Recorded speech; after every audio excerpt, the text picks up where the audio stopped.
I was in jail 25 times. There were short, like overnighters, 3 nights. What are most of them for? Just the DUI, drunk in public, drunk and disorderly, defrauding an innkeeper, which is running out on the tab. I was famous for doing that. Welcome to the New Age Sage podcast, where you come to free your mind from all the things that keep you in suffering. Today's guest is Sam Gibbs Morris. We get into all things healing, his journey with cancer, addiction, and being in jail 25 times. Please like and subscribe. Thank you so much. Sam. Yes. Welcome on the show. My brother. Great to be here. So feeling you and seeing some of your posts, you embody a lot of wisdom. And anyone I know, wisdom in some ways is earned. So tell me a little bit about your background and what got you to a point of waking up. Yeah, that's a really great way to put it. I struggle a little bit with that word earn, because I feel like, and I'll get to the question in a second, but I feel like it's a little bit like it fits that narrative of the more we do, the more we're worth. Like we have to earn worth. We have to earn this, but you're right. Like there's a path that happens where it's a rite of passage. It's initiation where you earn this knowledge and this wisdom and this embodiment. So I agree with you. And so what got me here? Grew up in Vermont. Vermont's all small towns, but grew up there. And if you had asked me 15 years ago, at age, so I'm 48 now. If you'd asked me when I was like 35, like right before I woke up, how was your childhood? I would have said it was absolutely amazing. Like I got to play tennis and golf and ride bikes around the woods every summer, and I got to ski every winter, and we went on trips, and there was like loving household, no physical, verbal, sexual abuse, like really, really pretty amazing childhood. And then as I was like mid-30s, I found myself in addiction, alcoholism. And so as I'm in these rehabs or these recovery rooms, and I'm hearing these stories of like 99 out of 100 people, and I'm the one. 99 out of 100, 99 of them had this story of like alcoholic home, abusive home, sexual abuse, verbal abuse, physical abuse, starting to drink when they were 9 years old. And I'm sitting there in these rooms, like having experienced addiction as an adult. And I'm like, what am I doing here?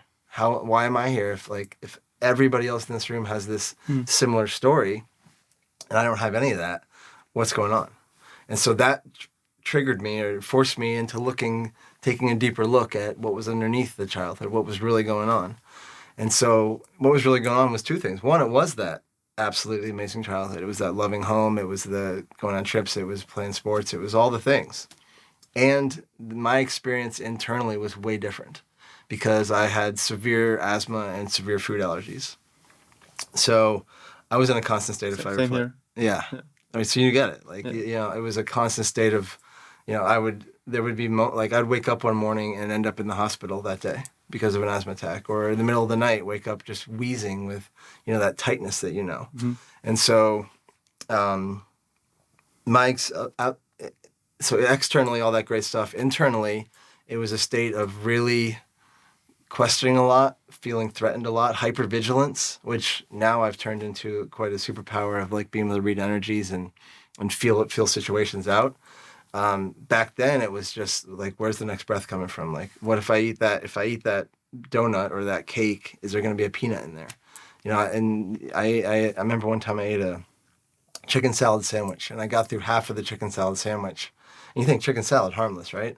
And there was a walnut in the other half of the sandwich, and I looked at it and I was like, oh. I told my friend, I was like, we got to go right now. And so that was when I was like 15. And so that was my experience of childhood, was a lot of time in the hospital, weeks at a time in the hospital. And this was 3 or 4 times a year, a lot of racing. And so racing thoughts and literal racing thoughts and racing to the hospital at 3 a.m. sometimes. Mm-hmm. And so that was my experience. Now, translate kind of full circle that back to another external experience I was having was feeling very different, like seeing my peers, my my buddies running around. Like in Vermont, there's a lot of farms and hay bales and barns, and like a lot of birthday parties are on farms. And so seeing my friends run around and play sports and not have asthma attacks, and being able to eat food at will, It was like, wow, I'm not that. I'm less than that. So it created this really gap between what I was seeing and what I was experiencing. And so then that led to some bullying too around breathing. And so what that did is that created a massive amount of shame in my body, which is something that is, it's kind of my cross to bear. It's like the thing I work through a lot. It shows up in my life. It's shown up recently in my life. And, they say that shame begins when you feel humiliation or rejection for a basic need trying to be met. So for me, breathing. I was breathing the best that I could, but I would have kids look at me and mimic asthma attacks and bully me for that.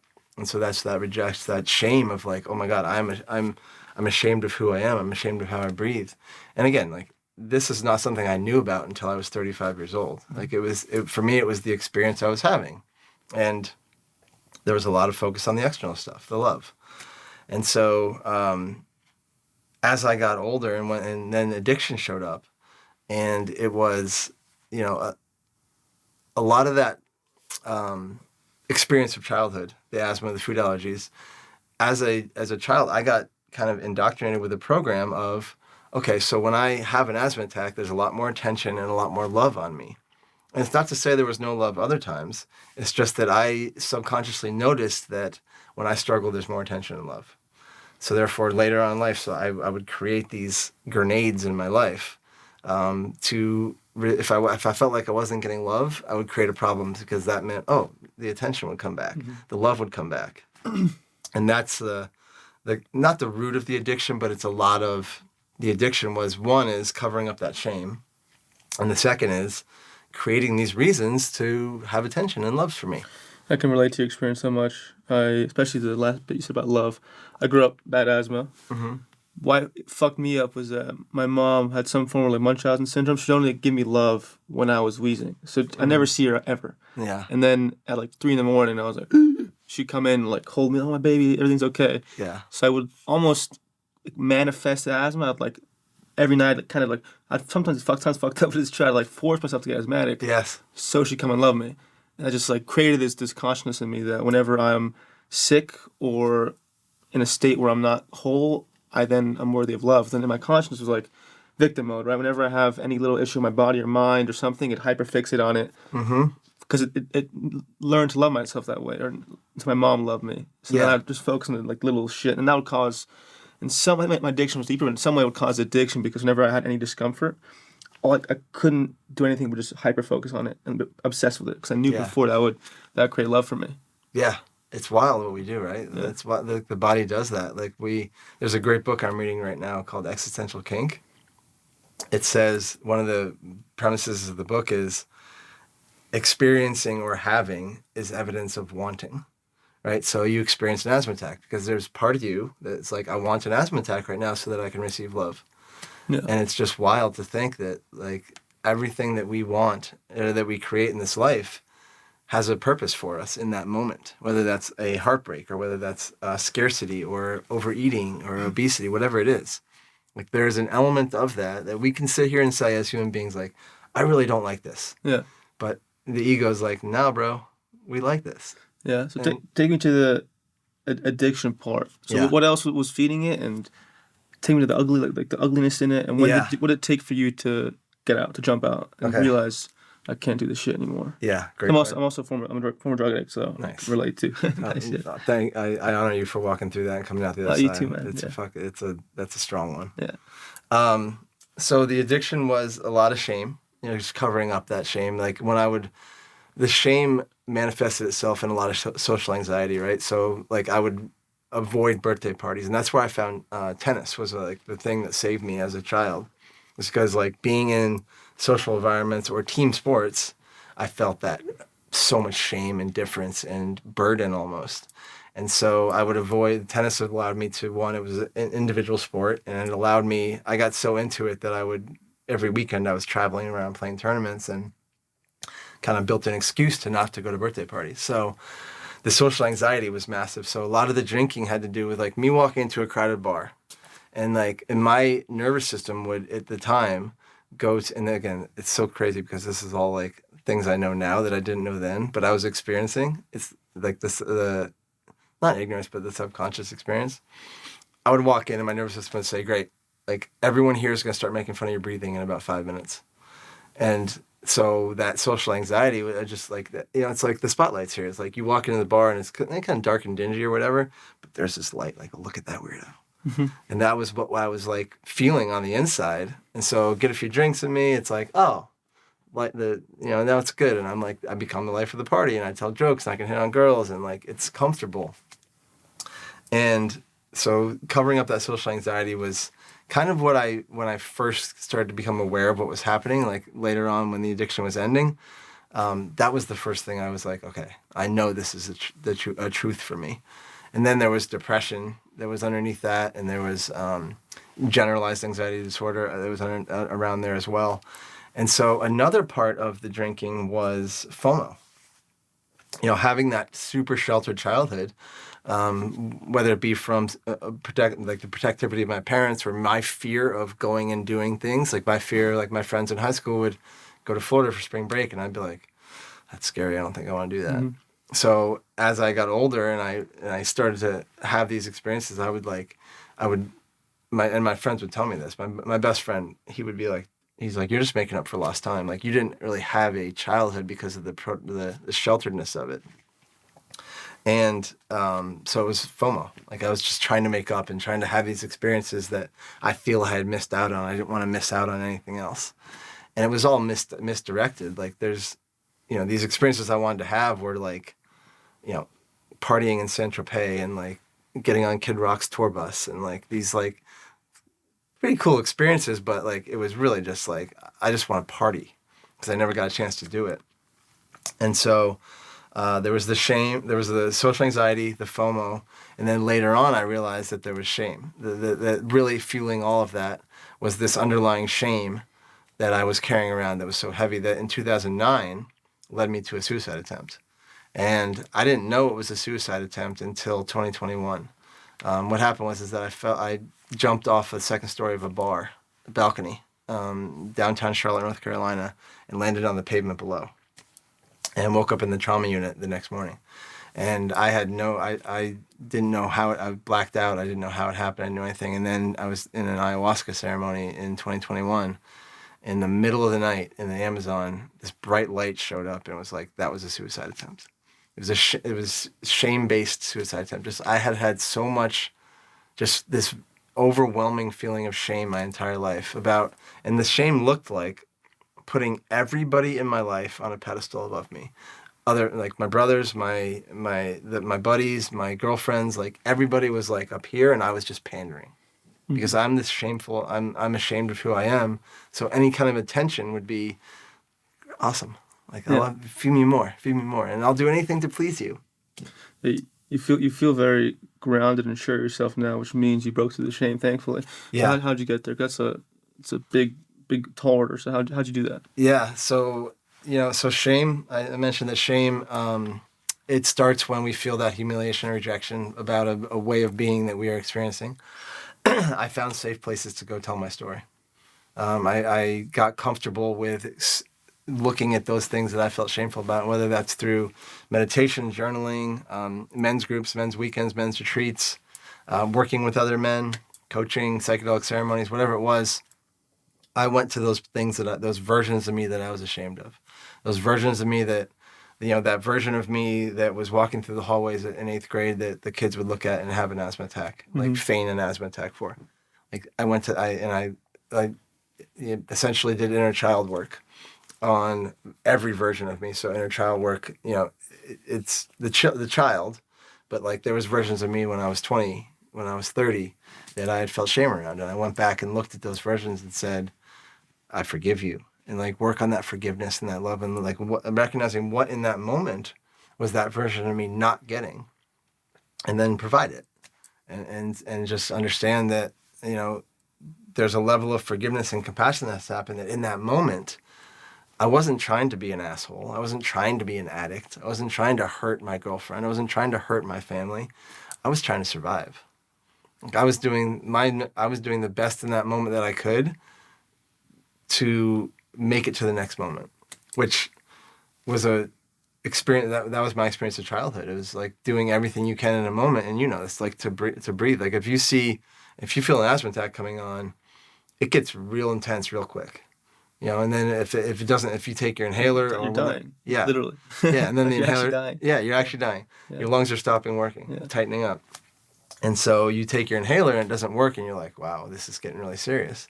And same thing with a food allergy. Like you eat a peanut, I eat a peanut, and you feel the throat start to close up, and you get red and hot, and like all these symptoms, and so, in those moments of when when I was doing shameful things, like being the guy that's up at 8:00 the next morning doing cocaine when all his friends are now just getting up again, and I'm the guy in the corner still awake doing cocaine, like that was a very shameful.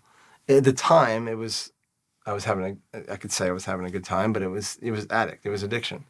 And then looking back, it's like your friend's like, what are you doing? Like, can't you just stop? And so like that's shame. And it was a lot of just really looking at those things and looking at reverse engineering all of the shame, reverse engineering it back to those moments when it was like the first feeling of like, I am different, I am shameful. Or I am different, I am ashamed of who I am. What you're saying here is powerful. I think the problem I see with addicts, a lot of them, is they still have so much shame for their addict self that they'll like, oh man, I can't believe I did that stuff and all this shit, and they're just perpetuating that existence. And for me, I look back at it. I understand it, right? I look back at my life and I'd be like, how the fuck was I, grabbing handfuls of Xanax and popping them down? Like it was nothing. Like, how was ever me, considering where I am now, where you are now? Yeah. And I feel into that, like, I understand who it was and why I did it. So for you now, what was like the key part of you, whether it be inner child, what part of your life, like who do you think was actually creating that mess? Like what part of you was creating that, and how are you treating that part of you differently now? Like how's your relationship with that person now versus when you were using drugs? Yeah, I love that the analogy you made of like the comparison of like who I am now and like who was that guy. Yeah. And I think a lot of times it feels that way. It feels that way. And the first thing that I felt when I felt that way was like, yeah, that's not me. Like, who's that guy? Yeah. And that's an exhalation. That's exiling. Yeah. And so that was like the big thing that I had to come to terms with to get over the shame, was that I can't exile that version of me. It doesn't have to be. It's not something I get to extricate out of my body and say that didn't happen. And then I meet people now, and I tell them these stories about me as an addict, and they're like, what? No fucking way. And I'm like, yeah, I know. And I get to say like that's part of who I am. That's part of my story, part of my journey. So coming out of it is this recognition that it goes back to this need for struggle and this need for love. And it was that I had this, kind of contract with my parents about like, hey, when I struggle, you come into my rescue. Like, you come and save me. And the saving thing was like a big through line, like mostly in relationships and with my parents, was that I would get in a relationship with a girl, we exchange I love yous, and that's true. And as soon as I hear I love you, it's like, oh, so you're here to save me. Mm-hmm. And so recognizing that, like, me recognizing as a child that the way I'm going to survive is going to be by either parents, doctors, other people saving me. Because that was my experience a lot as a child. And even to the point where, like, I had esophageal spasms as a kid. So when I would swallow like a piece of steak or something, it would, instead of like, the esophagus works to kind of like push food down. Mine would like go like this, and so the food would get stuck in my throat.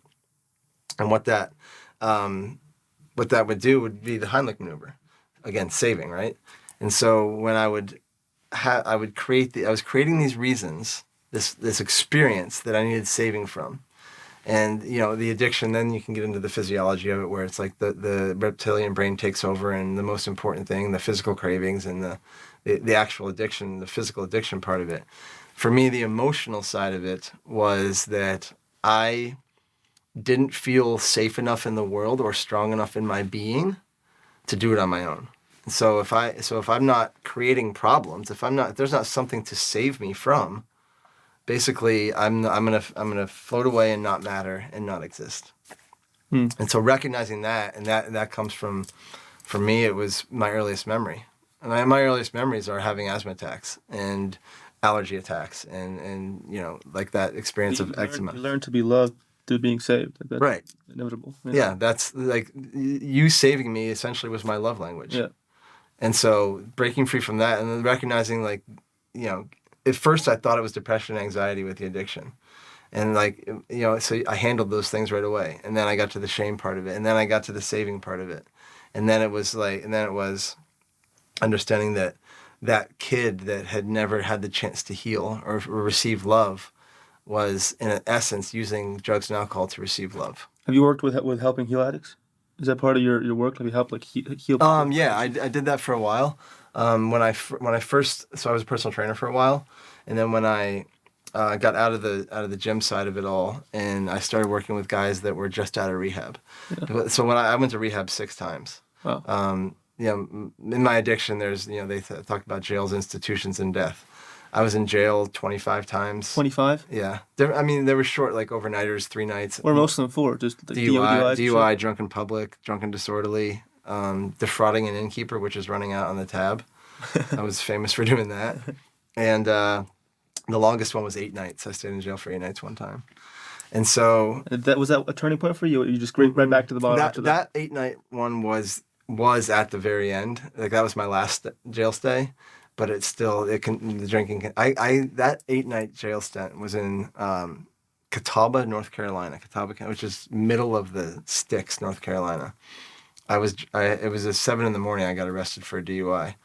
And I was on the way to see my dad who lived in Nashville, and he was like, "I'm not getting you out." And I was like, "What?" And he was like, "No." He's like, "You're going to stay there." And I was like, so I'm helpless. Like, you're in a jail cell. Like, you can't do anything. And so I literally he finally, like a week later, 8 days later, he came and got me and went back to his house. And I went to the closet to put my suitcase in the closet. And there was 3 bottles of tequila there. And so I'd been in jail for 8 nights for a DUI. And I saw that bottle of tequila and I cracked it open and slugged half of it. And this was 11 a.m. on the first day out of jail. And that was the level of avoidance. And like, I don't want to feel like this anymore. And so I continued to drink for like another month after that. And then the final end of it was, it was 4 a.m. on November 21st, 2012. I was sitting at my kitchen table, like group of friends, like in quotes, people I was doing drugs with, yeah. And my drug dealer, they all left, and I was sitting there, and I'm like, cool, I'm just gonna keep going. And then all of a sudden, this wave of fear and anxiety, and it was like, they say when you die, like your life flashes before your eyes. The last 18 years of my life in addiction, all flashed before my eyes. Mostly the pain that I had caused myself and other people. I saw, my dad's face just sunken in gray, and I saw my sisters just crying, my mom crying, and in that moment, I just said, wow, I can't continue. This cannot go on. I don't care what has to happen next, but this can't continue. And so I called 911 and I told them I was having pretty scary thoughts. And they took me to the psych ward, spent 7 days in the psych ward, went literally a van from the hospital to the psych ward to the airport and flew to a rehab in Michigan and then another rehab in Utah. And that was the end of it. And so... kind of got off topic there, but no, I like this word. It's a good word to go. Yeah. I like this. And so coming out of it, it was I handled the things I was immediately aware of, the alcohol being the first one. And for me, I'm extremely blessed that I've never once since that moment had any desire to drink a drink of alcohol. Not in the past almost 11 years now. Like, not even once have I thought like, oh, it'd be nice to have a drink right now. What is it that kills that craving? Is it just that vision of you hurting people? Like, what is it that... Yeah, I think that's part of it. For yourself? Or what it actually causes you to have zero desire at all? That's an unknown to me. That's just like higher power source, whatever you want to call it. Even me, like, I'll never do it just because my willpower's gone that strong. But there's still a part of me that's like, fuck, man, it'd be nice to pop an Adderall or at least the pharmaceutical. That was my thing. It was never alcohol. It was it was uppers and downers, like pharmaceutical ones. And every now and then I'm like, fuck, it'd be nice, but there's no way I'd do it just because I know my spirit's a nasty motherfucker. He'll slap me right into shape if I ever do that. So I know I can't do it, but so I'm just curious, like, what in you do you think makes you not have any desire for it? I mean, when you say that, like, I can look back and be like, oh, I was, tailgating at a football game, at a college football game in Miami in 2004. I was having an amazing time. That sounds like fun. And I know now there's two things. One is that there's three things, actually. One is, yes, the pain that was caused, the potential of that reemerging. No, thank you. Yes, tailgating at a football game was fun. Ending up in jail that night at 3 a.m, not so fun. And that's also a potentiality. And this is the big one. I know for a fact that drugs, cocaine, alcohol, there is nothing that would add to any experience that I'm having in my life right now, whether that's a tailgate, a football game, a concert, a party, whatever it is. There's no question in my mind that it's just not in my field of awareness anymore to even think about having a drink. And it's, at first, of course, it was pretty prevalent of like, wow, I'm just coming out of a 18-year addiction. And, I was in AA for the first 6 years. And then after 6 years of AA, I was like, this isn't working. This is not really where I'm supposed to be anymore. There's more out here for me, which is more spirituality, plant medicine. There's much more consciousness that it's going to bring me to this next level of, quote unquote sobriety, which again, that's like a conversation that I don't even really resonate with anymore. I just know that I don't drink because there's nothing it would add to my life. Yeah. I think it's a key thing. I think people who are addicts, there's a tricky thing in believing shit, right? If you're like, I'm an addict, and you're putting yourself in this box of like, I'm perpetually this piece of shit who can, in a matter of seconds, ruin my life. Yeah. It's tricky because you're not giving yourself the power you could be, you know what I'm saying? Like for me, that's what, I went to AA for like a couple months. Mm-hmm. And everyone in that room, I just felt the energy. And this is me when I was 24 now, so I was like 21. Mm-hmm. And I just feel like these people are still in the same exact spot. And no judgment to them. Like they're not taking the drugs, but they're paying like their body, feeling their body. It's their body's in the same exact spot because they're believing this shit. They believe that they don't have the potential to exist beyond this box. Yes. So that's why I never did it. Because addiction thing, I do believe in addiction 100%. I was an addict, but I can't say I don't believe in always an addict. I don't, because it's if you change your body and you learn how to deal with it, it's impossible in some way. Yeah. You get what I'm saying? Like I totally understand. And that exactly what you're talking about was the reason, like, I could not continue to identify myself as that anymore. Yeah. It just didn't, to be honest with you, like, even, like, I know I experienced addiction, absolutely experienced addiction, alcoholism. All the like, symptoms and markers were there. I still, even though I did the AA and I did the rehabs and I said, I'm Sam, I'm an alcoholic, there was a part of me that never really identified as an alcoholic, like deep on a cellular level. Like, and I know that like if people are out there and experiencing sobriety or addiction, it's hard to separate this, but it just, I knew that there was something that needed to be healed in me. And I didn't really resonate. I think it was like the feeling of like the box of like, I don't feel like that. I don't want to put myself in that box. And then I think there does come value with saying like, you know what? I was being an addict and an alcoholic. I was experiencing that addiction. And I think recognizing that and taking ownership of that is useful. And then there comes a point when there came a point when it was, I need to step out of this box and learn to trust myself. What am I going to do? Just in life, like I need a deeper level of trust in myself that I can't, and the people that I have really close friends, some of my closest friends are guys that are 15, 20 years in AA, and that works for them, and I love them, and I love that works for them, and I support them in that, and they support me in my path too, and it just wasn't my path anymore. Like I just knew that like there was more available for me, and it wasn't sitting in a room of AA every day for an hour. The issue with it too is that if you're chalking up all your issues to addiction, you can't really find the source of it.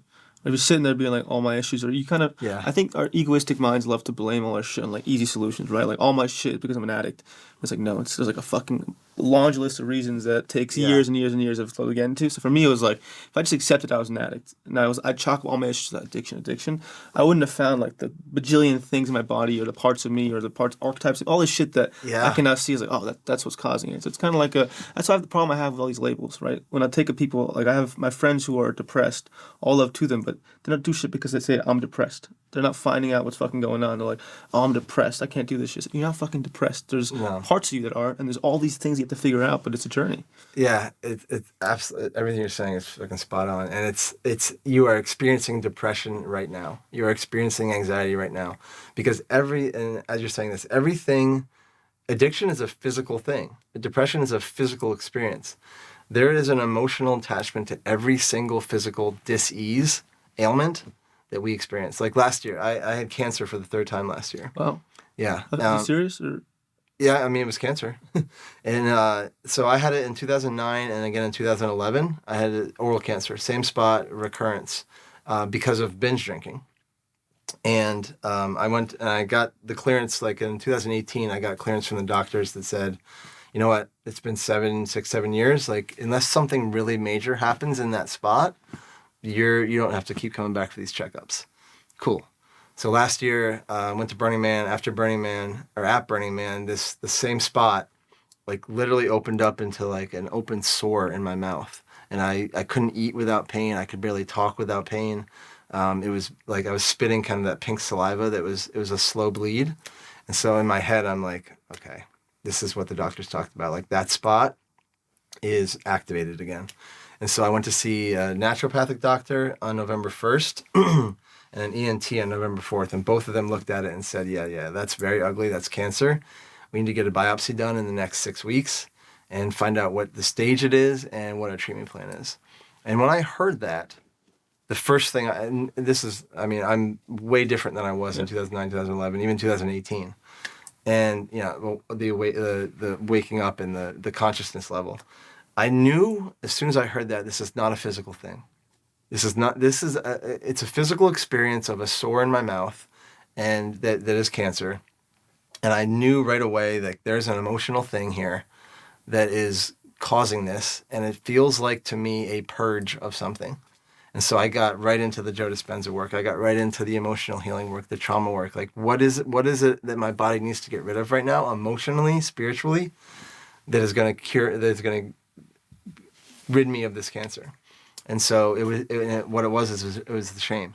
It was the shame that I still carried, mostly around the addict, mostly around like the embarrassment and the guilt around the addict, and carrying around honestly, it was a lot of carrying around other people's shame that they were putting on me, and that I was continuing to punish myself to prove to them how shameful I was.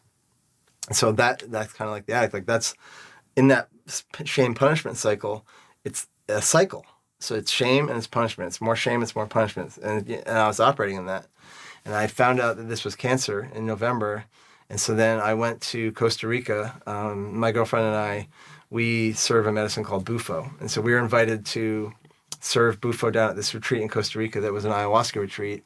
I sat with ayahuasca as well. And in that last night of ayahuasca, I was faced with almost every time that I was awake at 7 or 8 or 4 days later doing cocaine and alone and shameful of that. And I got back from Costa Rica, I got the biopsy done, and the biopsy came back, cancer was gone. And it was because I got into the emotional side of it all first. Like, I just said this, I just knew that, like, you could throw all the chemo and radiation at this you want, it will not go away unless I handle the trauma and the emotional side of what this actually is. Thank God you saw it that way, man, because I truly believe that's what it is. Because it's problem with medicine, you tell doctors, basically, this is trauma stuck in the body. There's some emotional component to it. Mostly, they'll laugh at you. What the fuck are you talking about? Yeah. I mean, thanks to Gavin Rothite, there's more evidence now that this shit exists and it's real and it's coming out. But I truly believe that. Like, my mom died of lung cancer last year, and Sorry. That happened like a couple months after her mom died, and she had a lot of abuse with her mom. Her mom fucked her up bad, and she never really fully dealt with it. When she died, it just was so intense for her, because it's not that she cared as much that she died, it was that all the shit that was attached to her mom. The trauma came up, and then lung cancer came, and she was dead. And then for me, because I know that, so I went to the hospital. I was like, this is not what you fucking need. You don't need chemo. Like, obviously, to some degree, some people need that stuff. I'm not shaming it, but Yeah. in that moment, I was like, this is not what you fucking need. Like, there's just so much like pain stuck in your lungs and grief that you have to move, and you have to move through. And it wasn't that. And then medicine came and never got better. So, Yeah. what did it take you for you to realize that disease is caused by these repressed emotions? It was doing the work, man. It was like, listening to Joe Dispenza stuff and Gabor Mate stuff and Louise Hay. There's a book that Louise Hay has. It's called Heal Your Body. And it's basically a reference book of like lungs carry a lot of grief, liver, pancreas, a lot of anger. The mouth is a lot of inability to process life, inability to accept life as it is. So inability to accept myself as that addict form. Shameful about that. So it was an inner knowing, man. It was like that claircognizance of like, I know deep inside of me, and I've been doing this work for a couple of years now of like understanding that like, the masculine feminine sides of the body. Like if you have a problem with, like if your chronically left wrist is a problem, it's look at what your wounding is with the feminine energy. If it's the right shoulder, for example, like what is the wound you have with the masculine energy? Anything right side of the body, you'll hear people that talk about like, oh, I'm always spraining my right knee, or I don't have a right ankle. Yeah. My right ankle doesn't work, never worked. Yeah. So like, what's the masculine energy? Yeah. And then you can look at ankles too. Like ankles are like the ground. It's a grounding force. Like it's a part of our feet, which is our connection to the ground. Like where are we ungrounded in your masculine, or where are you, where did you did you not have a grounded masculine in your life? You could look at all these things about these different areas of our body and what they mean. And diving into that work allowed me to know that like as soon as I heard those words, I was like, yeah, this is. How do you go from identifying it, right? What was your journey like? It's one difference. I think my issue with psychedelics and the word now is we're obsessed with awareness.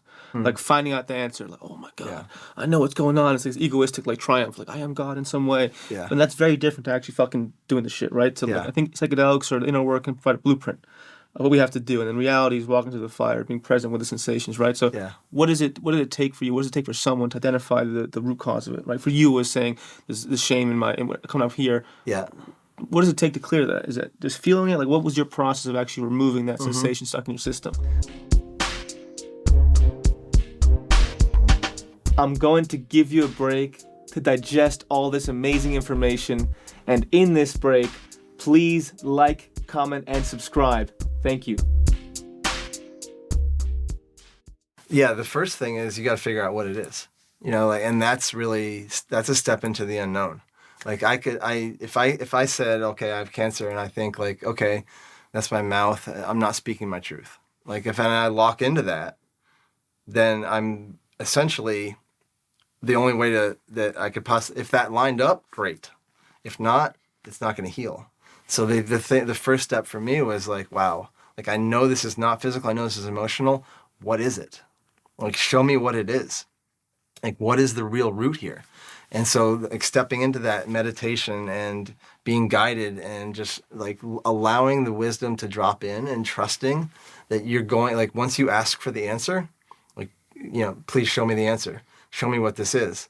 Then it's about like the awareness. Yes, the awareness comes when you're like, okay, I'm aware that I have a cancer in my mouth.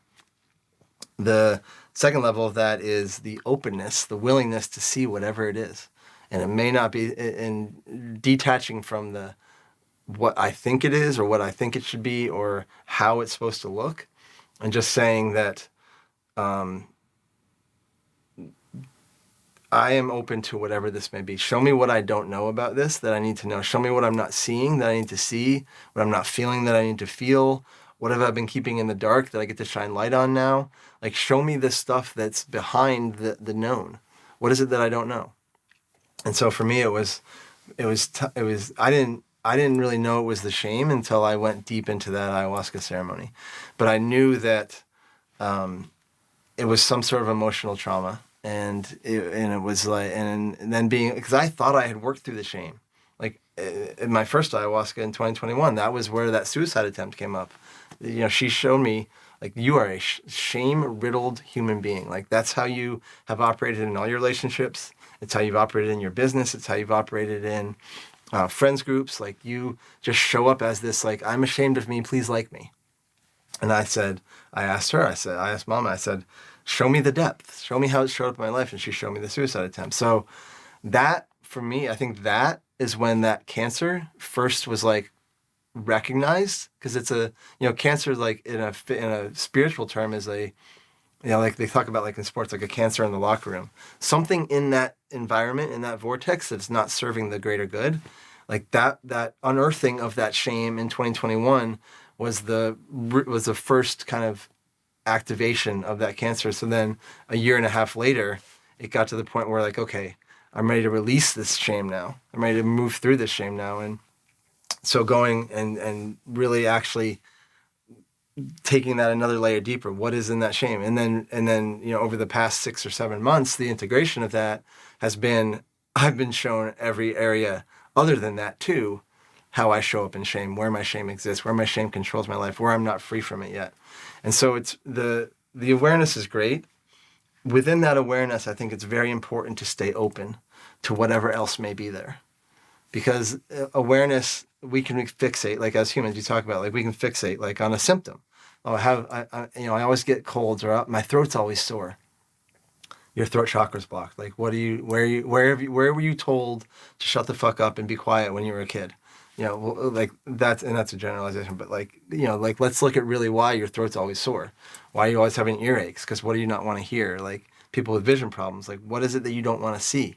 Where did you see something in your past that was so fucking terrible that you now have shut down your vision because you don't want to see it?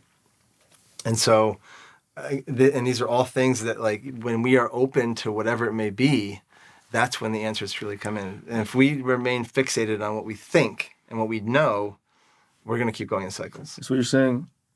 My understanding of it, which is a good point, is that once you getting there is the hardest part. Like finding the actual situation is difficult, but from there it's kind of shining a light on the wound with love. Like looking at the black, looking at the abyss, looking at the shame, the party that was so destructive to you, and then feeling your heart and just pouring love, pouring light onto it. Mm-hmm. And that's the healing to you. That's what the process is. It's compassion and forgiveness.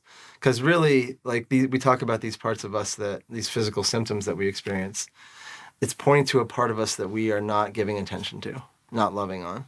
You talk about like lower back pain is a big one, because like it's lack of support, mostly financial support. And so like, where are you not getting that from yourself? Where is there a part of you, a version of you that you're not loving on, that is saying like, it's a cry for attention. Please love me. Please show me a little bit of attention. I'm here. Like I need love. In this moment, 15, 20 years ago, when I was 5 or 10, I didn't get love and I needed it. I needed a hand, I needed a word, I needed some attention, whatever it is. Go back and love that version of you, and reincorporate it into your, because we love to exile. That time at the high school dance when the girl said no to dancing with me.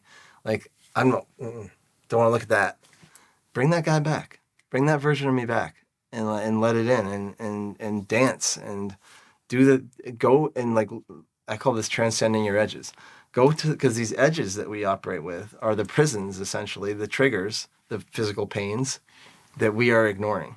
So you go to that thing where the edge began, the dance, the childhood home, the sickness, the illness as a kid.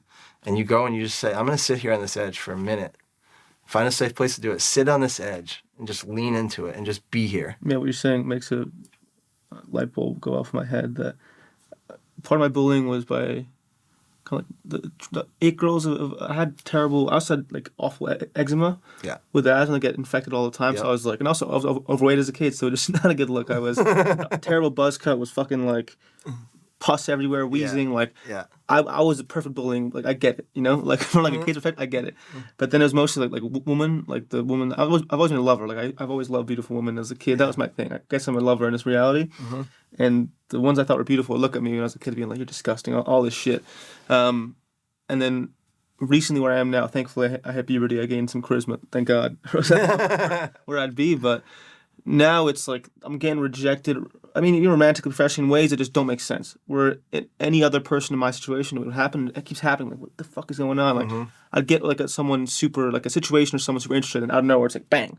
Like, what the fuck is going on? And just saying that now, I'm realizing, oh fuck, it's that I still haven't been able to sit with that rejected person, that feeling of rejection in some way. I haven't been able to give myself love for that piece of me that felt so rejected. Yeah. So I'm probably attracting the situations to learn how to sit with this stuff. Maybe you have some wisdom for me in this moment.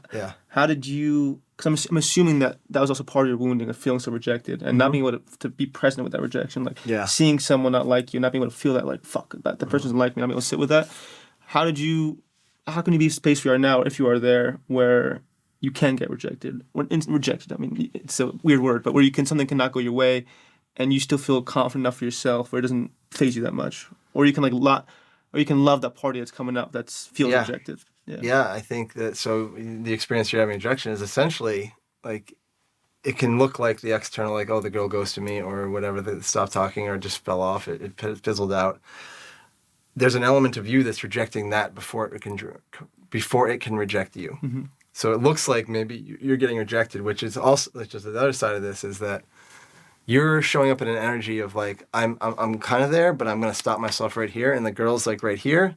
And you're like, I'm not willing to go this extra little inch, because in that inch is that rejection.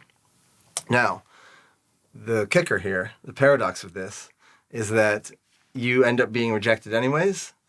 And rejection is a very familiar, predictable place for you to be. And so for me, that, like, a lot of times, like, that was a very predictable and familiar place. Depression is the reason that people struggle with depression for long periods of time, is because depression is a very safe, it's very painful and miserable experience. And laying in bed all day, not showering, eating bad food, like, that is if we look at that, that's a very safe existence. Yeah. You're not putting yourself in a lot of harm's way. So depression, although it's painful and and uncomfortable, is also very safe. And people that struggle with depression kind of always have a tendency to fall back into it, because it's very predictable and it's very familiar. And so for you, rejection is very predictable and very familiar.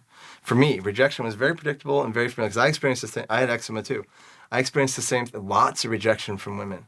Like, all my friends were, 12, 13, 14, starting to have girlfriends, and I'm like, what's going on? Yeah. Like, I would ask girls out, and they'd be like, no, you're a nice guy, but no. I'm like, great, I'm a nice guy. Like, that's not getting me girlfriends, right? Yeah. And so experiencing this rejection, later in life, addiction is a form of rejection. You're rejecting society. You're rejecting your role. You're rejecting, essentially, like, whoever you isolate yourself from. Isolation is a massive form of rejection. And so now I know that I am 100% fully responsible for my vibration, for the way that I show up. If something doesn't work out for me, it's not that I got rejected. If I don't land a high ticket client, or if I don't, whatever it is that I feel is, damn it, I should have had that. No. The thing is that my vibration is not there yet. My vibration was not a match for that. The energy that I was bringing was not there with that. And so I get to on a positive and negative note, in the sense that, like, they could have, like, maybe they could have been lower than you. They could have, in a way that it's like, right. It goes both ways. Yeah. And essentially, and then you can look at, like, okay, so that didn't work out. It all works out for my highest good. Like, this is, like, the rejection is a very, like, that happened to me in energy, right? When we can shift the levels of consciousness are to me, for me, by me, through me. And so, or as me, through me. And so when we can go from to me, victim mindset, to for me, that everything is happening for me, whatever it is. And so that rejection, essentially, in the grand scheme, you'll look back and say, oh man, I'm glad that didn't work out. Like, I dodged a bullet on that. I've experienced that. Like, it's so easy to see in the moment when that thing comes, right? Like, if, for example, if you were, it's theoretical, right? If you're getting, let's say, rejected by a bunch of girls, or rejected by a bunch of job opportunities, and then your girlfriend, your love of your life came that month, or a dream job came that month, right? If you took that date, or if you took that interview that you couldn't, so in those moments where it's like, holy fuck, but what's hard is having that faith when you're in that dry spell, when you're in that space where nothing's going your way. how did you master that? Kind of having faith when your ego is like, well, nothing's going my way. Recognizing that's victim. Yeah. Yeah, recognizing that's just victim consciousness. That's really just me. And again, like, as this goes back to the childhood thing, like, victim consciousness gives us so much. It gave me so much. It gave me attention. It gave me love. It gave being a victim of asthma, being a victim of allergies, of eczema, being a victim of rejection. Like, it gives us a lot.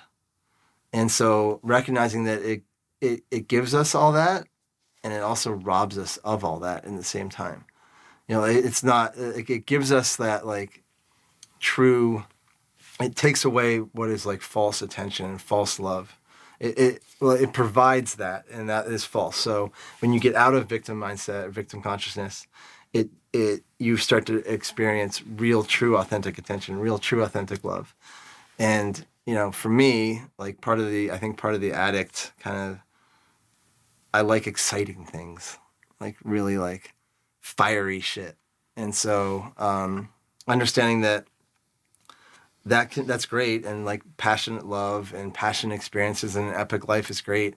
And also understanding that there is massive, massive value in the calmness, in the steadiness of things, the simplicity of things. And really the big thing that, back to the beginning, is that understanding that if nothing is ever happening to me. And if I think it is, I'm being a victim. Yeah, so what you're saying is to almost eradicate is a strong word, but to try your best to stop the victim narratives. Or if it comes up, like, just love it. But, and a lot of Buddhist philosophy that I follow is, the analogy they use is like, choose what, if our mind's a garden, right, and there's different thought patterns of consciousness that exist, it's on you as an observer to water the ones that give you beautiful flowers. Right. So it's stop. It's almost like stop watering the victim consciousness. Stop feeding it. Yeah, stop giving, like, acknowledge it, and don't let it set up camp. Don't set up camp there. And then too, if it's something that's real persistent, if you're like, as you work through these things, as you figure out why it exists, why you are tendency to victim consciousness, then it becomes a catch. Like, oh, I'm being a victim. Cool. Thanks. I'm gonna go now. And then it becomes that quick, like literally that quick. But at first, when you first see it and you first like catch yourself in this victim, and you're giving yourself reasons to be a victim, creating reasons in your life, external things to be a victim, whether that's scarcity, obesity, depression, heartbreak, whatever it is, you have to first go back and do the work. Like, why does that serve me so much? Yeah. Why has victim consciousness been such an ally of mine for so long? Like, what has it gotten me? And because right now it's not getting me what I want. And then recognizing that in the present moment, and then saying, okay, but all these versions of me that got something really, really great out of victim consciousness, what were they not getting also? What about being a victim was so beneficial to them?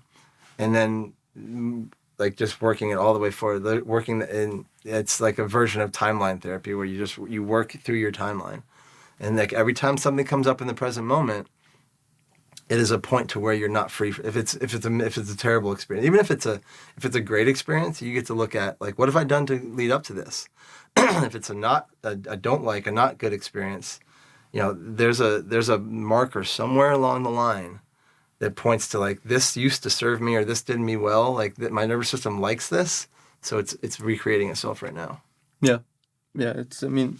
I agree. Like, I do look at things that have gone wrong in my life, and I do think, how did I attract this? But it's like one of those concepts that really pisses people off. Whenever I write anything about it, people are like, are you saying I chose to, get fucking stabbed, all this shit? Yeah. And I was like, no.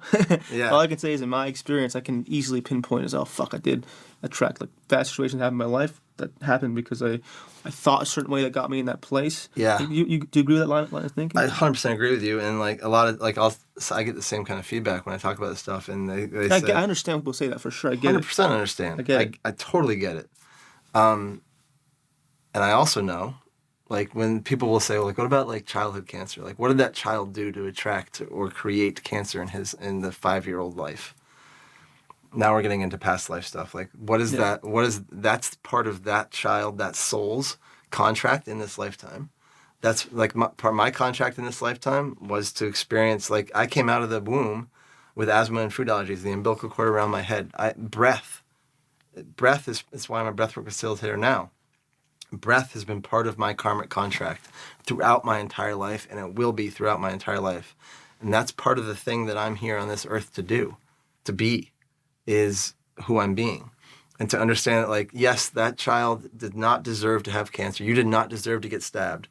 That is something that you signed up for on an Akashic quantum level a long fucking time ago that you are now experiencing and living out. Yeah, I completely agree. It's just tough for people who don't think spiritually at all to accept that. It's like the wackest thing you could ever tell them. Like, what the fuck is that? And that's... I get it. But the things I know because of my experience and what I have access to, because I'm as woo as it gets, and I try and like sometimes like dumb it down a bit because I do want to be affected people when we're hearing it. But I completely agree with that. I've seen all that stuff. I hear all of it. I completely get it. Yeah. And I experienced the same thing, and this goes to like, you can't always.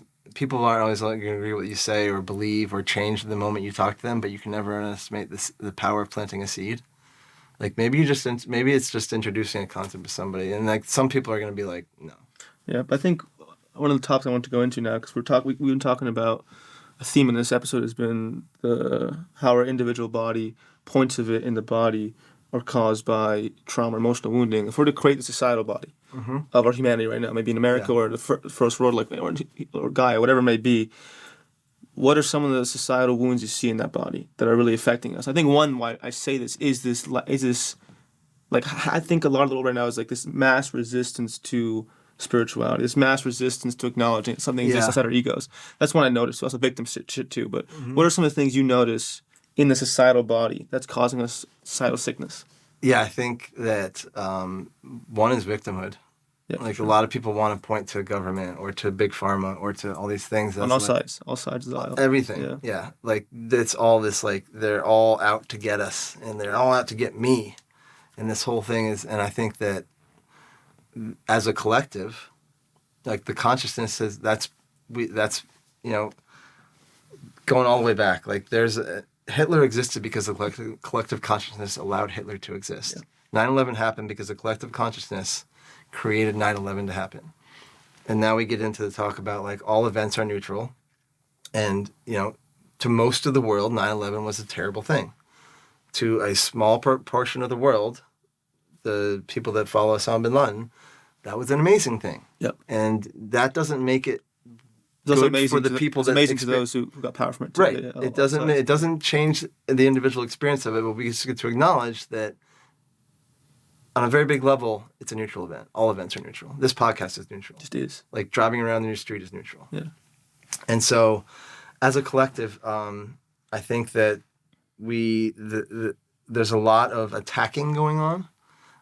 There's a lot of a lack of forgiveness of each other, a lack of acknowledgement that people are not toxic. They are toxic behaviors, and there's toxic environments. All come from wounding or are uninitiated. People that are just operating out of, the subconscious, like just operating asleep. And so I think that one of the big ones is the abuse of feminine. And it's the masculine has been this patriarchy and this overarching thing, and terrible things have happened to women. I mean, it's been oppression and abuse, and even today, like the pay is not the same, and like there's this whole thing, and I think that there is this element of the pendulum swinging in the other direction of the feminine becoming abusive towards the masculine, and this is part of the work that I do. It's not that the masculine doesn't deserve it or the feminine deserves to be that way. Again, neutral. It is that there is such wounding that it feels like the pendulum has to swing in the other direction. Yeah. And so there's an imbalance, so to speak, of like the rise of the boss bitch, the rise of like this grind hustle, and women getting heavy into their masculine, and then there needs to be a coming back into the center of everything. I think that as a society, we can look at guys like Andrew Tate or like quote unquote like toxic people and just say like, okay, like that dude it's not that. We produced it, and like what's going on there? Like, what's beneath that? Like, yeah, maybe it's an act. Maybe it's a publicity thing. Who knows? I mean, I don't know the guy personally, but like, what is really going on there that has created this? Yeah. And I think too, you can look at, and there's people on both sides. The stuff with all the transgender stuff, like, there's this massive, there's lots of shifts happening right now. And I think that you and I, like, living in this consciousness, in the consciousness world, is a bubble. You know, we live in it, so we think it's like everything. And I go talk to people outside of it, and I'm using this language, and they're like, "What the fuck are you talking about?" Yeah. And I'm like, "Oh, that's right, you're not in my bubble." And not to say my bubble's better than your bubble, but it's just like it is expanding. And I think that as it expands, there's going to be a lot of people that are going to have some real hard conversations with the person in the mirror. Yeah. And I think that conversation starts with the question of why? Why am I, and why is this present for me right now?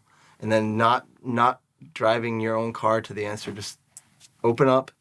Why is this present for me right now? I agree with all the overcorrection shit. It's almost abysmal, but also beautiful in some way, because I look at, for example, just something simple. I sound like me, like kind of like a chicken saying it, but I look at just like Instagram or TikTok comments, and they're all like so hateful. Someone posts the most normal thing, it's like 95% negative comments. I'll start crying sometimes, just like, what the fuck? Like, what the actual fuck? Yeah. That most comments on social media, on everyone's page, are negative and hateful. Yep.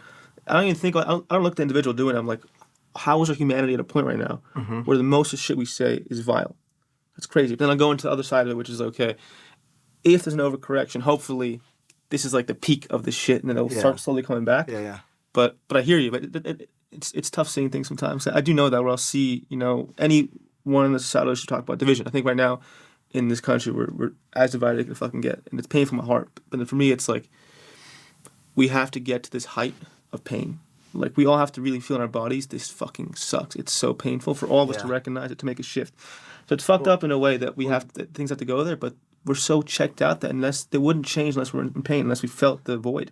Yeah, I think, like, part of that, I totally agree with you, and part of that checking out is, throwing arrows at people, like narcissism.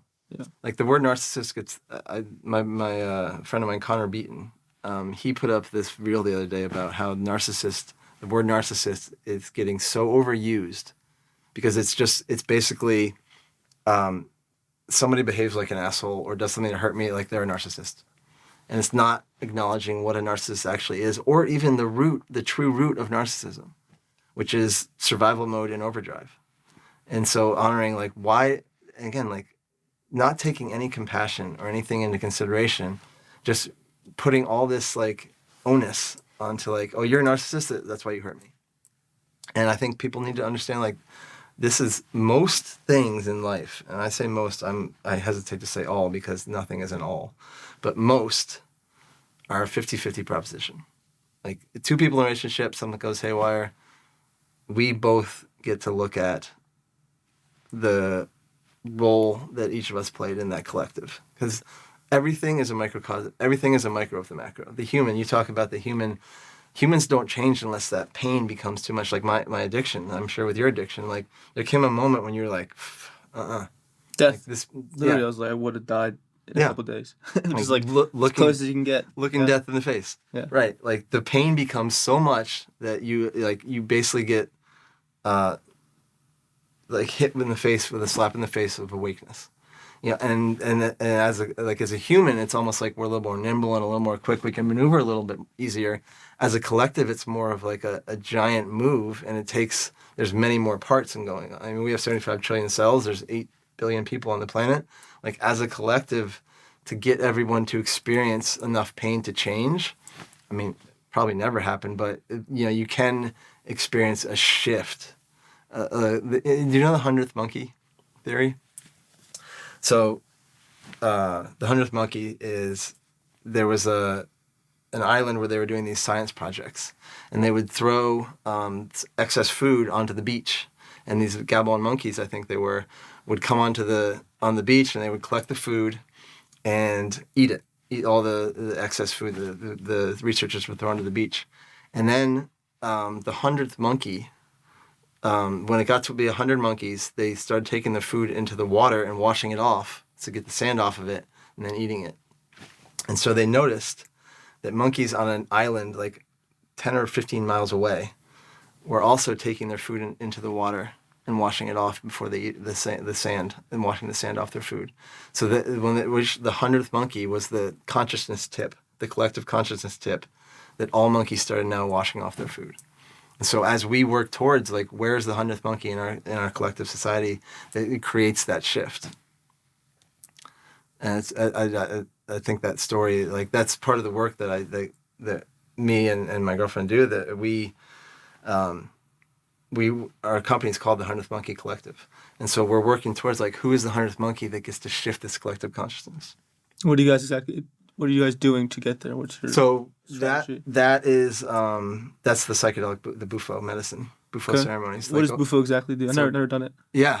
Bufo is 5-MeO DMT in its purest organic form, which is from the Sonoran desert toad, which is a toad that lives in the ground 9 months out of the year. And then around September, when it's the rainy season down in Sonora, which is the northwest portion of Mexico, southern Arizona, the toad comes out, and the Comcac Indians who live there will go and they'll harvest the medicine from the glands of the toad and dry it out, and then it becomes this kind of yellow, flaky substance, and you vaporize it, and you take one inhale of it, and it's a direct shot to source. Do you ever think about how the fuck someone discovered that? Like who would have thought to do that? Yeah, so the toad did. The toad provided that. Yeah. Like this is like ayahuasca too. Like you talk to the Shipibo people, like how did you know to put the ayahuasca vine and the chacruna leaf together in a pot and boil it for 8 hours, and then it would have this? And they're like, the plants told us. Yeah. Like these people are so connected with the land and the whatever it is. Yeah.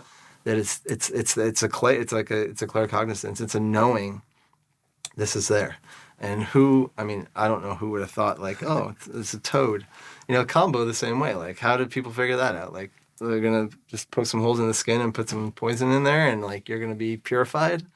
Like, so the Bufo alvarius toad is the genus and species. That's where the name Bufo comes from.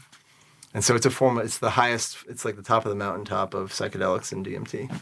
When you say straight shot to source, it's hard to put these things into words, but what does a typical experience feel like? What was your craziest experience on it? What one that taught you the most? Yeah. Again, I would, the word typical doesn't really apply. These experiences are so powerful that like there's no typical experience and there are no words to explain this. Okay. It's the ultimate if you know, you know. That's what we say. Like, you said it's a straight shot to source. Straight shot to source. So you inhale this substance, and how fast do you use like a fucking before you're done inhaling? Like it's like it's a slow, deep 10-second inhale, and then you feel it coming on before you're done inhaling. You keep going. You hold the medicine in, and then for the next 5 minutes, you are not there. And then as the medicine starts to wear off a little bit, it's 15 or 20 minutes is the length of this whole thing. And as the medicine wears off, it's kind of like, you go up here, and then the medicine wears off, and your human kind of comes back and meets it here, and that's when you're out of the medicine. Like, well, in 20 minutes, we could be talking like this. My greatest experience was the first time I sat with it. Was a meditative dose. It was after a Wachuma ceremony in Sedona, Arizona. I was on the side of a river, and it was a smaller dose. A meditative dose is about half of what a normal ceremonial dose would be. And so I remember my first thought was, okay, life will never be the same. Like I had the feeling of unicity that I experienced with nature was insane. Like I looked up at the trees. You know how they, like on Instagram, you'll see like certain things in the natural world look like a human eyeball, and they'll do like the leaves of trees look like human lungs. And I literally laid back after I inhaled this and looked up, and I saw human lungs in the trees. And I put my hands on the sand, and I was like, I just couldn't get enough. I felt like it was just the most amazing experience. And then a few months later, I had the opportunity to do the full ceremonial dose, and that literally was the day that changed my life.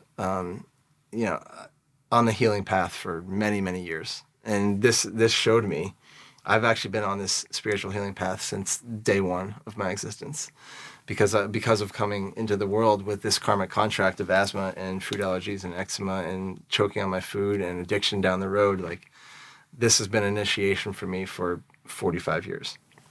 And so the first thing that I recognized when I came out of the medicine experience was that was the healing I've been looking for since the day I was born. Just healing, just the word healing, healed, kept coming into my vortex. And then the next one was surrender. Like within, I wasn't a belligerent drunk, or I'm not a belligerent person. I've never been a fighter like that. I'll fight for love and other things, but not, fisticuffs. It was surrender to what is, surrender to life. And so that day just literally shifted. I think that was probably the day where that true identification with the addict left me. It was like the medicine just went in and just said, "Yep, we're going to take that out. We're going to take that out." And since that day, my life, like that's like, I can point to that day and that's a hockey stick day in my life. So one of the main messages you got is that you really are not in control in some way. Like, yeah, you are in like your thoughts and shit like that, but in terms of like the large events, and the thing where my ego got caught up is that, because I'm building certain things, and I always think like I can make this shit happen. Part of my trauma, which is good in a way, my soul chose a shadow where I only love myself for being perfect and getting things done incredibly well, and that fucked me up for a long time because in school and stuff like that, because I was a perfectionist and all that. But it's good in some ways to motivate me to do things. But that being said, my ego's fooled to believe that like all this is on me. I can will this shit into existence. But in reality, I know I can't. I know that whenever it does happen, that big moment, like everything kind of comes together. It has nothing to do with me. It's kind of predestined in a way. So that help you get to that space where you can kind of surrender to a larger plan, or how did it do it, that sort of thing, where you kind of felt? Did you feel like you had less like control to will shit into existence, or do you feel like it's kind of surrendered to whatever comes up? So, the concept, yes. Excuse me. The way that it manifested for me was open yourself up, like just like stop trying to control everything and resisting everything. Stop resisting love. Stop resisting healing. Stop resisting money. Stop like get into receiving. Get into openness. Get into whatever. This is how I ended up in Tulum 6 weeks later, or 2 months later. Because I didn't know why. I just said that I was like, something told me go to Tulum. And so I went. And then that led me to ayahuasca in Peru. And like something told me like, this is your time. And so just that surrender that I talk about is releasing resistance. So a lot of my resistance was like this gripping on tight to like control of how I think things should be going. And with you talking about like, yeah, you have this shadow that's now turned into a superpower. Like, it's still all God. It's still all source. Like, yeah, like this is the thing about the consciousness levels. Like, so to me would be, I'm a victim of perfectionism and it's fucking me up in life. For me would be like, oh, like I get to do things really well. And then as me would be like, I am on this earth to do things really well and create for other people, create for the better good, the greater good. Yeah. And so for me, it was a lot of self-forgiveness and a lot of, I feel like I have thousands, and we all do. We have thousands of different versions inside of us.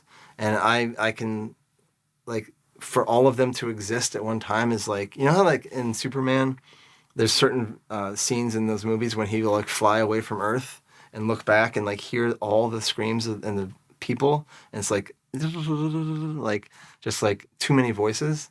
Like that was my experience of all the versions of me. It was like, it's like overwhelming. And in that moment, every version of me was present and still and calm and took a breath. And I was like, oh, okay. How can you carry that through in like everyday life? Because sometimes I think of the shadow of this work is this constant analytical obsession with figuring everything out, right? That you have like these, I don't know how many, but let's say like 20, 30 voices, right? how do you not let it get overwhelming? How do you not, 'cause again, if you're so aware and you know, okay, that's my inner child. Okay, that was me. That's part of me that snorted cocaine at this point in time. Oh, that's me. That was 10. Like, how do you not get overwhelmed by all those parts of you? Like, how do you do that in a way? Take a breath. Like it's really that simple. Like you just understand, like in that moment, I'm not centered. I'm not grounded. I am, in the analyzing, overthinking. So many humans struggle with this, and Society rewards it, right? society rewards it. It's a trauma response. It's a comfortable place. Like Yeah. we feel like if we're overthinking, we feel like we're solving a problem, and kind of, yeah. But like you're also stuck in that cycle of obsessive thinking about it. So for me, that bufo taught me the life skill that I pulled from that was, in any moment I get to take a breath and just calm down and feel that stillness, that calmness of everything's here. What's the next step? What's the first thing to do? Because the overthinking is all of it at once. The reality is that's not possible. The reality is like, okay, everything's here. What's the first thing I get to do? What feels like the right thing to do in this moment? Yeah, I mean, going from, if you were doing cocaine, because I used to love Adderall, and part of that drug is this addiction to being kind of locked into the psyche, and being comfortable and being over analytical. Where it's just like, where you feel sometimes when it's over analytical, it's painful. Where it's you kind of overwhelmed with a high level of dopamine. It's kind of like it's awesome to be so stuck in your head. So knowing that you were live life kind of loving being stuck in your head and analyzing things. This is the kind of last chapter I want to focus on. How did you move from that obsession or benefit from being so analytical to being grounded and trusting the present moment and not thinking about things so much? What was that journey What like? was the human action to do that? Yeah, what did it take to get here right now from the place where you were so? Cause for me, like I still love, or and some part of me, I used to really love Yeah. being so analytical, like just Yeah. thinking and solving shit all the time Yeah. and being up here all the time. I feel like stimulants is part of it. So how did you move from that extreme to where you are now in that specific field? Like going from a hyper analytical consciousness headiness to being grounded. Yep. There's first thing is reps. Recognizing it every time it's popping in, bring yourself back. It's and Bufo was huge for that. Like psychedelic meditation's been huge for that. Getting in groups like Sacred Sons or MPB or like these men's groups where you can like go and be and like be witnessed in that, like and just bring it back. It's a lot of nervous system regulation. So that response is the nervous system response of fighting and flighting. And so with that, when you can recognize, like, how do I regulate my nervous system? So there's a lot of things like sacred rage practices. There's a lot of grief practice. There's a lot of hot, cold therapy. There's movement. There's creating space in my body, creating capacity in my body because really that over analytical, that's a narrow little like thing that feels really good because it's laser focused and it's comfortable. When we can realize that capacity to like expand, like, so you get overthinking is like all the thoughts right here. When you can do this, like all the thoughts now have space. And so this is like you can't see one from the other. This is like you can now see the trees in the forest. And so you can pick and choose, and it allows you to come back to center. And really, it's every time that I catch myself wanting to go back there, every time that I catch myself doing something that is an old behavior, it is that moment of pause, that moment of like. So this is moving from a reactionary. So going into over analytical, going into like running from relationship, going into like a shame spiral. That's a reaction. A nervous system like, let's go back here because it's familiar. Let's react, and then we can bring in anger, or we bring in isolation, or overeating, whatever it is. These reactions. When you can say, no, I see you coming from over there. I'm going to pause for a second. You pause over there. I'm going to pause here. And then that either this time sometimes will just disappear. Otherwise, it's like, okay, now I get to say, like, how do I want to respond to this? And then really, this is integration. Integration we talk about it gets put in a box of like only after psychedelic ceremonies, only after big workshops. Like we get to integration is an ongoing thing. like integrating this conversation, integrating whatever it is that you're going through in life, like if it's a workshop or a ceremony or whatever it is, constantly the integration process is constantly catching yourself and recentering and doing the reps. And that's really what it is. It's simple as like just showing up and not letting the default programs take over again. Yeah, it's simple, but it is the only way. Kind of just catching yourself, because there's a leap into the habit or the consciousness loop. There's like a initial jump, right? Yeah. It's like choosing to see a thought, believing it, and then letting everything fall over. You're kind of pulling a string in your consciousness to an attic that just boom, everything comes out. So before you pull the string, you can stop and say, hey, I'm not pulling that string. But it's a harder process than we think, because our mind is so used to pulling the string. Yeah, and we can sit there and justify like, oh no, I get to pull the string this time. Yeah. Like I didn't pull it last time, I'm gonna pull it this time. Yeah. And like our mind, that's the analytic. Like our mind is so, and this is embodiment. Now we get into talking about embodiment, because the mind is such a powerful place. It's such a safe place that it feels good to be up here. This is a scary place to be a lot of times. This is so much smarter than up here. So much smarter. And so when we can free ourselves, do the work, the rage, the nervous system work to free the body of all that stuff it's been holding on to, then the analytical stuff, because up here it's also like physically and in a way, like the wisdom here is infinite. The wisdom here is limited. And so when we can clear this of all the blockages and the stuckness that we experience, then this has a place to kind of drop in and get filtered and go. But it's are we in our mind or are we in our body? Like get into the body and become embodied. That's the groundedness. Is the body is literally the connection from the head to the ground. Like this is where we get to be. Do you ever answer for that in a way? Like why? Because for example, if I'm simple shit, right? If I'm getting acupuncture or I'm foam rolling, if I'm doing something that awakens like a stuck part of my body, I'll get like a hit. I'll get a code. Whoa. And it just came from me just being my body and relaxed.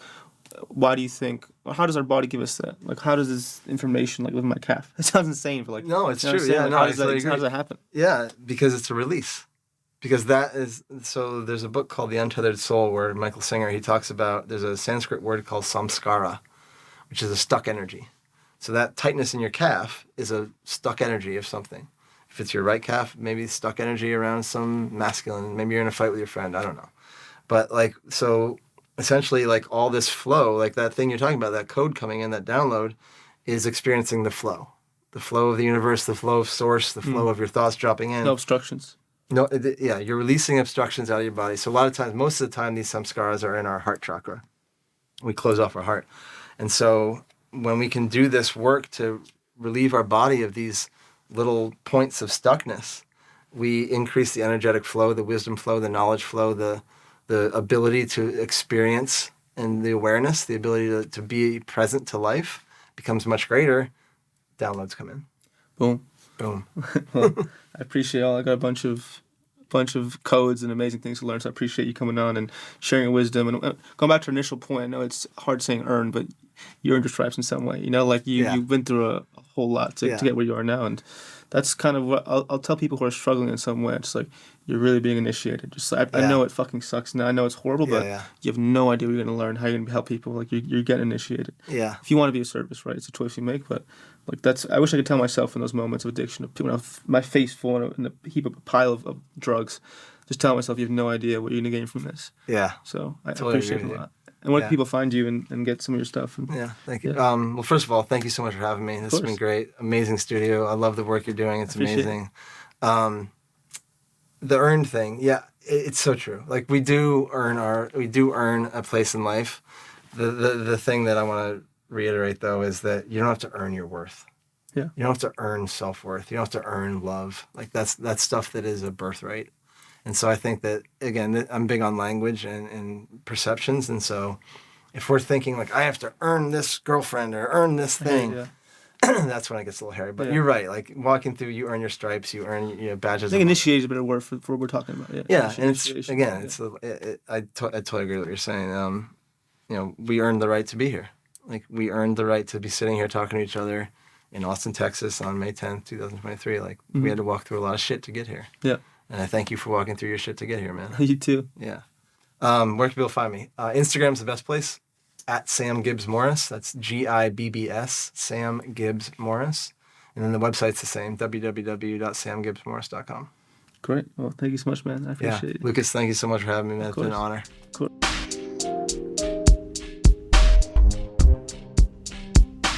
Hey, I hope you enjoyed that video. If you want to watch more content, click this video right here. And please don't forget to subscribe right here. Thank you.